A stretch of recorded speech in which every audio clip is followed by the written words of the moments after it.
कवठेकनचा जगप्रसिद्ध दसरा नवरात्रोत्सवातील चौथी माळ.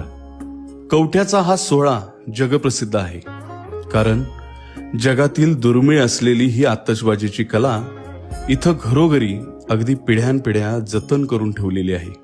हा वारसा आहे, तो जतन करावा लागतो आणि त्याचबरोबर येते ती जबाबदारी. इथं गावात शेकडो दारुशोभा मंडळ आहेत. प्रत्येकाचं एक कौशल्य आहे, अनुभव आहे आणि सर्वात महत्वाचे म्हणजे इथल्या प्रत्येकाच्या श्वासात श्री सिद्धराज महाराजांचे नाव आहे, ज्यांनी या गावावर आपली कृपादृष्टी ठेवली असून आतषबाजीच्या कलेची पेरणी इथं केलेली आहे. त्यामुळे आपल्या श्रद्धास्थानावर अतीव प्रेम आणि हा उत्सव व्यवस्थित पार पाडण्याची जबाबदारी असा संकल्प करूनच गावातील प्रत्येक जण दारू कामात व्यस्त राहतो. मटेरियल बारीक करणे, वाळवणे, वातावरणाचा अंदाज घेऊन सुकविणे व वापरात आणणे यासाठीचा आजचा चौथा दिवस.